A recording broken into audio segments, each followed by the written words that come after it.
Bonjour à tous, on commence ce tour de la presse sportive par la Ligue des Champions bien sûr. Et hier soir, le début des huitièmes de finale aller de la compétition a tenu toutes ses promesses. Malheureusement, cela ne s'est pas bien passé pour le Paris Saint-Germain qui a été battu sur la pelouse du Borussia Dortmund 2-1. Pour le journal L'Équipe, les hommes de Thomas Tuchel se retrouvent dos au mur après ce revers. Poussif et fébrile, les Parisiens ont buté sur le BVB, écrit le média. Le club de la capitale est désormais en ballottage défavorable, comme le titre Le Parisien, même si les supporters du PSG peuvent avoir de l'espoir, puisque 52% des équipes s'étant inclinées sur ce score au match aller se sont qualifiées pour la suite de la compétition.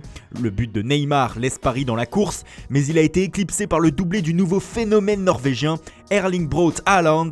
L'attaquant de Dortmund a mis au tapis le PSG pour Minuit Sport et fait la une de plusieurs journaux, comme la Charente Libre qui parle du prodige du BVB qui a terrassé Paris.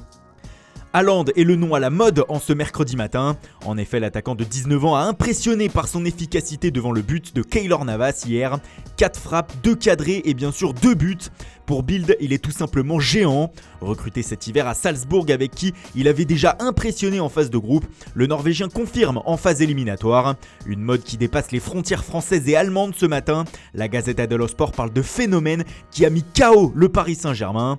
Haaland fait les gros titres jusqu'en Russie où le journal Sport Express lui consacre sa une. Super Haaland, écrit le média, visiblement ébahi par la précocité du gamin.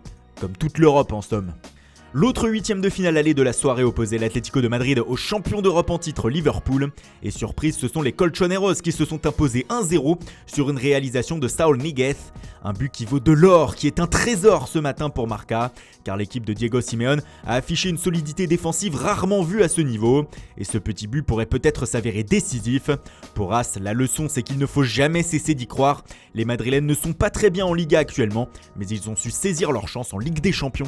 Une défaite qui fait beaucoup parler en Angleterre bien sûr, d'autant plus que les Reds ne sont pas habitués à perdre cette saison. Mais ce matin, la presse britannique est surtout impressionnée par la défense de l'Atlético qui a muselé ce qui se fait sans doute de mieux en Europe actuellement.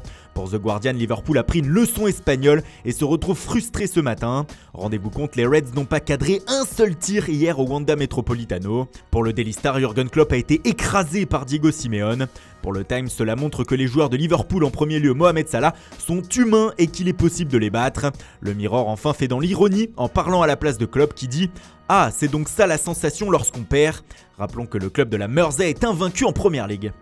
On ferme la page Ligue des Champions et on revient en Espagne où le FC Barcelone est de nouveau dans la tourmente depuis le début de la semaine. La cadena SER a révélé lundi que la direction du Barça emmenée par Josep Bartomeu aurait fait appel à une entreprise de communication afin de discréditer certains joueurs et anciennes gloires du club sur les réseaux sociaux comme Léo Messi, Xavi ou Pep Guardiola.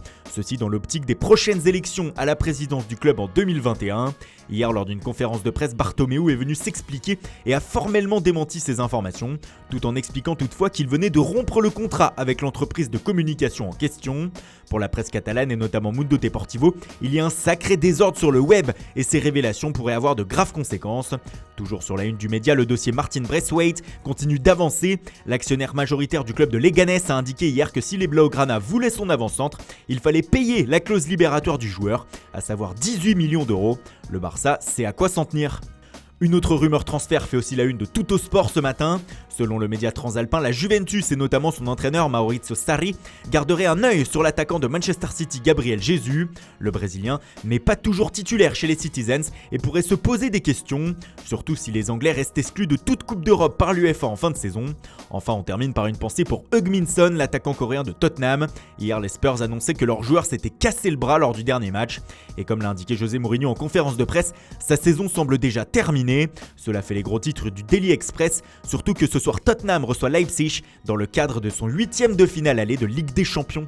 Voilà, c'est tout pour aujourd'hui, merci pour votre fidélité, bonne journée à tous et rendez-vous dès demain matin pour une nouvelle revue de presse.